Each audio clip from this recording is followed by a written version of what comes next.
Welcome to the Hoffman Grist Mill in Enterprise, Kansas. Glad that you could come by and take a look around. A little history here. In the 1870s, Turkey red wheat was brought to Kansas by the Russian Mennonite immigrants from Russia. Kansas turned out to be a great place to grow Turkey red wheat, and it's a hardy winter wheat which became quite popular in the Great Plains. All our products are made from the Turkey red winter wheat, and it's grown locally. We have a farmer out south of town that grows it, and all our products are ground from that. Okay, in 1910, the Hoffman Grist Mill merged with other mills, and in the 1930s, the mill was shut down. The dam was blown up. Here's a picture that shows that. And this is the mill, and it was built in 1868, and that's how big it was. And it was across the street where Land Pride is now. So that's where we used to be. The town grew up around the mill, and the mill provided its own mill and the own power mill, and used steam engines for the power when needed. This mill sent flour all over the world. Kind of amazing for a little town. A while back, Joe Minnick, who is in charge of the whole project, was asked about building a little grist mill right here in Enterprise. A descendant of Christian Hoffman said it was a great idea, and he handed him a check and told him just to do it. So in 2016, the mill was reestablished, and all the work's been done by volunteers. Joe said, let's do it the old-fashioned way, and that's what they did. So he drew up the plan with all the cuts numbered and drew a volunteer crew of 30 people to get the job done. Well, he got the 30 volunteers together one day, and it went up fast, minus part of the roof. Joe said the reason the roof did not get finished was because it was his fault. He said when you have 30 volunteers, don't break for lunch because they don't all come back. He had 5 come back, so they finished it the next day. After the mill was finished, they started on the inside with the elevator. This is where it all begins, right here. This is what carries the grain up. Let me get out of your way. And, well, I don't know what the switch is now. Anyway, it carries it up just on the stair steps. So that's really cool. Okay, let's see. It's moved upstairs by the elevator to whichever bin you want it in, which would be right here, these bins. And the grain comes up in the hopper, and then it will come down and run through a cleaner, which removes the chaff. And chaff is unwanted straw, grasses, seeds, grasshoppers, whatever. This is where it comes through, and it's cleaned here. This is the old one, but this is no longer in operation. So I don't know if that's going to be put back in operation. Maybe they're hoping eventually. Then it all goes back upstairs and runs through a scouring machine. And that's kind of what that does. It scrubs it, kind of like a scouring board.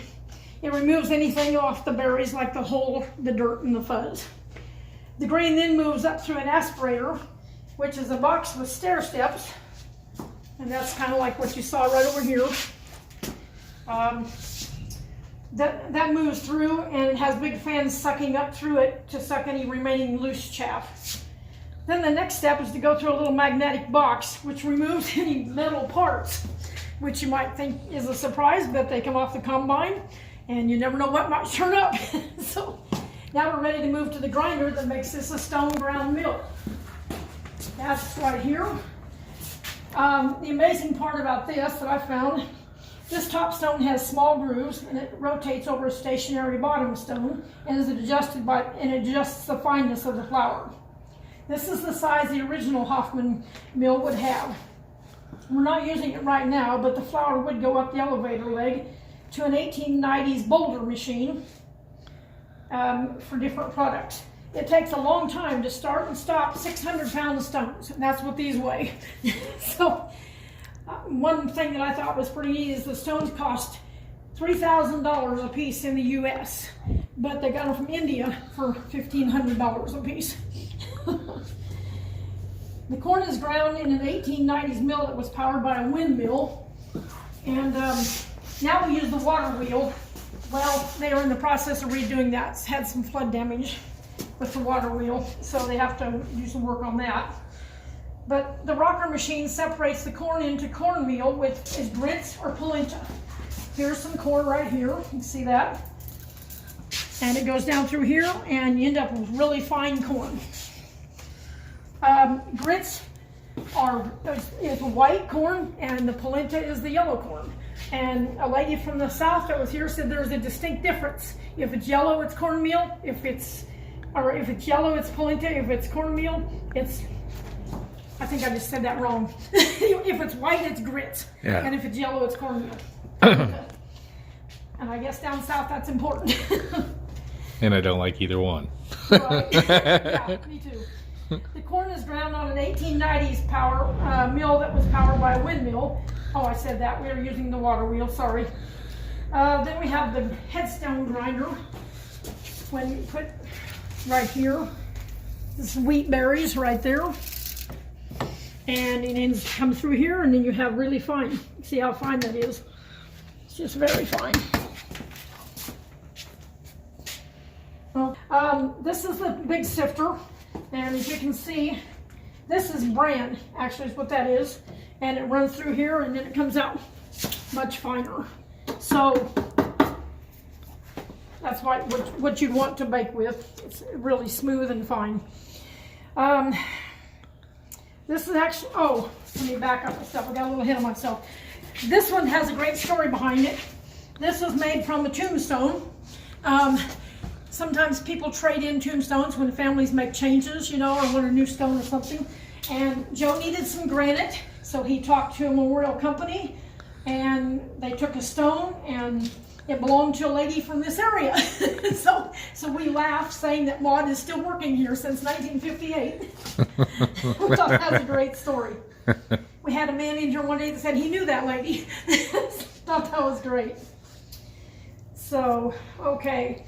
This is how it would have been in the 1800s to make the finer flour, which, here's the bolter. I'm sorry, I kind of jumped ahead of myself there. And this is a large sifter, and it's not working. I tried it the other day, it didn't work, so they have to work on it.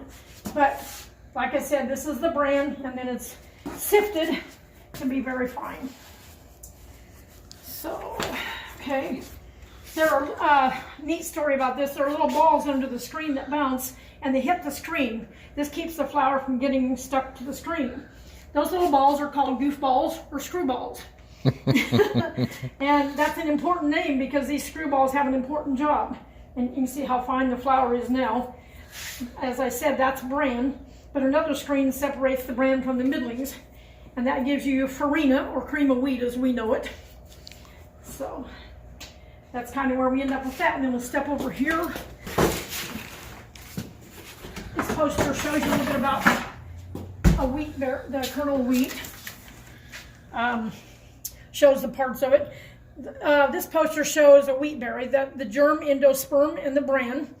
In modern times, both are removed. You might want to keep this in mind for buying flour. Somewhere along the line, the USDA wanted to make changes to the ground flour. 26 vitamins and minerals are removed during processing today. That's kind of sad. Yes, it is. The government said we were feeding livestock better than humans and decided we needed to put 4 artificial vitamins and minerals back in. Hence, we have enriched flour, as the package will say. You also see bleached on the package, which makes it white. And that's accomplished by blowing chlorine gas over the soft or the spring wheat flour. Benzoyl peroxide is used on the hard winter wheat. You know, nothing good can come from that. No. So that's one reason that we really like doing this flour. It's the old-fashioned way. There's no preservatives and no pesticides in it. One thing you do need to know, if you store it for any length of time, it needs to be refrigerated since there are no pesticides or anything in it. What about pulling the oxygen from it? Would that help keep it longer? I don't know. It might. Like an oxygen absorbers and stuff like that? I would guess maybe, but you'd have to ask somebody who knows more about it than I do. Well, I know flour doesn't store real well anyway, right, due to prepping and stuff like that. Sure. So it's better to store the grain if you can. Yeah, it is. But I keep it in my refrigerator, you know, and it does fine. Of course, you could always freeze it too. Oh, yeah. So, yeah. So that's where we are. And then that's pretty much it. Our products, you can come and get some pictures of the products that you like, as you've seen. Thank you. And this is what we have. So we have pancake mix and wheat berries, which I guess you can bake right into the bread. I've heard people do that right there. So that's kind of neat. We're getting a lot of interest. A lot of people are looking for healthier ways to eat, of course, as you know. Oh, yeah. There's a lot of interest in this. We're selling quite a bit of flour.